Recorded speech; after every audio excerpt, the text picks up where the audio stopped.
fight clubs, trick umbrellas. Find out more right here on the Gotham Rewrite. Welcome to Fantropolis, where we still respect Danny DeVito. Oswald came back to Belmonte's the next day, actually excited to be taking a joyride with the Sal Maronie. Listen, kid, you better do every single thing I say. These streets are vicious. They drive around Gotham, and the first stop they stop at is a butcher shop. And it's the very first time he ever saw Maronie get physical and violent with someone. Don't be afraid to get in these people's faces. When it comes down to it, it's your job to get the money. And if you don't get the money, then that's a big problem. The owner paid up, but Sal has the shortest temper ever. He beat up the butcher because his cutting room smelled like blood. He took this as a sign of complete and utter disrespect. On the way out, he took some of the best cut quality steaks for his restaurant. The second stop was definitely the most unexpected for Oswald. Down at the old abandoned train yard, there was an entrance to a place Oswald had only heard about, the underground. They walk a little further and they hear barking dogs. They come to a place called the Dog Fight Yard. The name sounds cruel, but it's not the dogs that fight. Oh no, human beings volunteered to beat the holy heck out of each other. This uncivilized fight club actually has a humanitarian type feel to it. Sarah Heath, the owner of the entire thing, had negotiated with Falcone. She would bring in money through this fight club, but a percentage must go to the animals they collect. These dogs and cats are in cages surrounding the fight pit, but they're well taken care of, fed, and definitely pampered. Oh, and spoiled too. She looks at Sal and goes, "You here to fight? I would love to see you mess up one of these guys." "Oh, no, I'm just telling my friend here how Gotham operates." Sarah loves animals, but she absolutely hates humans. She sits at a chair that observes the fight pit. She rises to her feet, and the crowd responds to every single thing she says. The next matchup I put together myself. I call it Cop versus Convict. She then introduces her new talent acquisition. 6'11", 400 pounds of pure muscle. Zeno! Then his opponent walks out. Half a whiskey bottle drank. Former military man Rick Flag. One thing to note, the mayor actually brought in a bunch of new police officers to the GCPD to help clean up Gotham. Rick Flag was one of them. And here he is at an underground fight club. No, he's not here undercover. And they're all fully aware that he's a cop. They just told him to check his badge at the door. In all fairness, I've only been a cop for 3 days. Hey, Beefcake, you want some before we start? I prefer a nice Moscato, but this will do.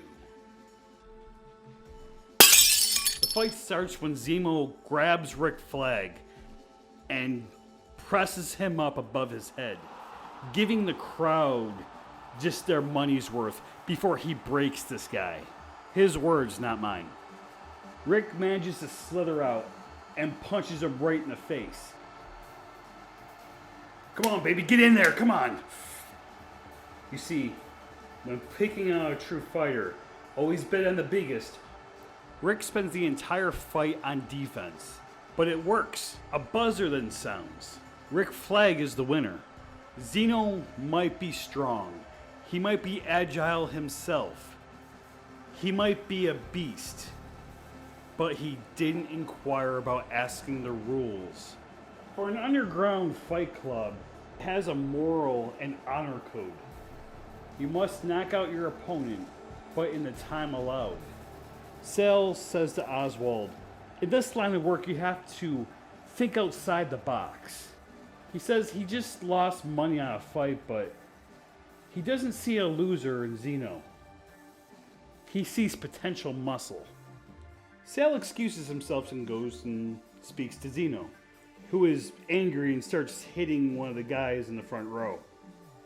Sarah thinks it's funny. Sal starts to persuade Zeno about coming to work for him. What I'm proposing is you come work for me up there. Up there, you won't be restricted by rules. Meanwhile, a woman sits next to Oswald. Her name is Sophia Falcone, daughter of Don Falcone, also a member of the table I spoke about in episode 1. Her and Oswald start to have this really organic conversation. Both of them are pretty much envious of each other. Sophia wishes her father would encourage her to spend more time studying the streets of Gotham, just like he's doing with Oswald. Don Falcone doesn't know she's there, and if he found out, he would not be so happy. And Oswald, well, Oswald is just envious that she has a relationship with her father. That's something he never had with his. I never met my dad. I've seen pictures of him, and I hear my mother speak well of him. But the stories she tells is the only memories I have of him. What's making this scene so funny is he's trying to have this heartfelt conversation with this woman he's never met before. Sophia drinks her 5th margarita, and that was the end of that conversation. She ends up passing out on Oswald's shoulder. Everyone shuts up when Butch Galzine walks in. People separate like the Red Sea so he can get by. He sees a small Pomeranian in a cage, picks it up, and stares at it. He's a freak. This one's a killer. I'll take her. He then hands him off to an animal attendant that will personally deliver the dog to his house, which is a 3-story mansion. That dog's gonna be living really well. That's not the reason he's there, though. Butch then picks up Sophia in his arms. Keeping his boss's daughter out of trouble, then covering it up, was becoming one of his routines. Say nothing. Butch looks at Oswald with a very proud look. Oswald, I'll make sure she gets your number. Sal comes back and he's got his new guy with him. Sarah looks up at Zeno, still very disappointed. This guy was supposed to be her champion. Now he's just a chump. Sarah then hands a duffel bag full of this week's collections, plus a little more. Hey, you up there, I'm talking to you. Can you handle this or do you need instructions? The next stop was a store that sold custom-made toys. Everything handmade and nothing less than impressive. There was a backpack with a hose attached to it that produced large bubbles. Oswald tries it on and the entire place gets filled with bubbles. Before they pop,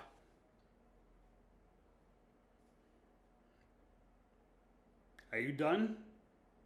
There's also a small UFO about as big as a frisbee.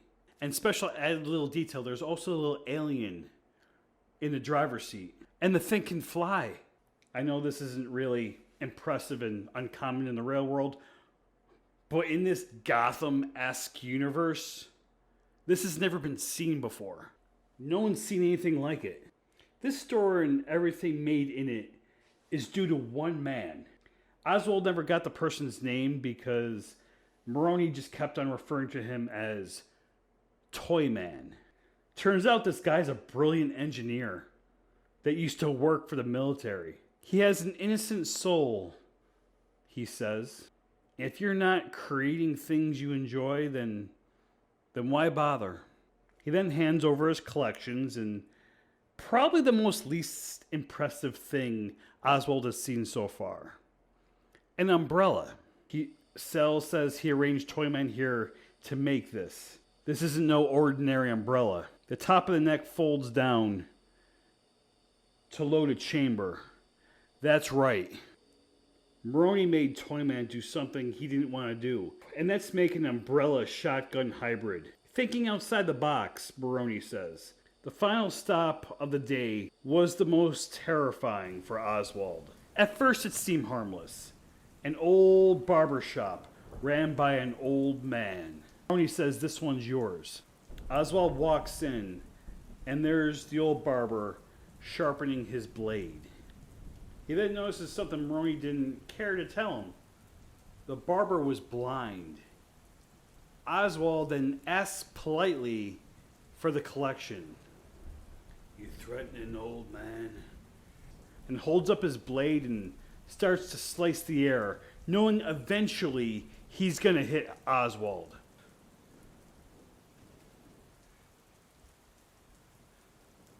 The barber had him trapped. Maronie opens the door. The barber looks up, but doesn't turn around. "Sal Maronie, I know that crap cologne anywhere." Oswald thinks he's going to take this guy down for attacking him, but he doesn't. Sal actually thinks it's pretty funny, like he knew it would. He sits in the barber chair and places an envelope of money on the stand next to him. An envelope full of money is usually a gesture, usually reserved for police, to make them turn the other way around. So now Oswald's just confused. This is another way Maronie thinks outside the box. There's a joke that everyone tells everything to their barber, and that's fact in this case because when it comes to this shop owner, he knows things no one else knows, at least at a street level anyway. Coming across like a warm old man has its advantages. So Sal wasn't just paying for a shave job, he was paying for information. He tells Sal Thomas Wayne is building a state-of-the-art medical facility down by the bay. A detective just about to retire was found dead by the construction zone. Word on the street was he was trying to build a case against Falcone and that he wants that building of his very own. He tried to buy it from Wayne, but he wouldn't budge. Guess it was Falcone killing two birds with one stone. He also tells him Falcone is about to hit his limit with storing his dirty money down at Gotham National Bank. He's about to transport his funds uptown to those vaults. The vaults were more than a bank. State-of-the-art high-security vaults, mostly reserved for the most wealthy. 24-hour security with loaded weapons, infrared cameras that can detect anything above 20 degrees. You would have a better chance of robbing Fort Knox rather than this place. So in 2 weeks, Falcone will have 6 fully armed transports transporting every penny he has. If someone were to get at least one of these vehicles, they would be a very wealthy person. Of course, Oswald doesn't hear any of this because Sal told him to wait outside and leave the umbrella. Oswald stands there in the cold rain thinking about what a wild first day this really was. Little did Oswald know, someone was off in the distance. They had been following him, and they were taking pictures. Ladies and gentlemen, thank you for watching. We appreciate you. Please leave a comment, a like. Again, I love to hear from you guys, so just comment in the little comment section. I will respond. And as always, follow the road sign.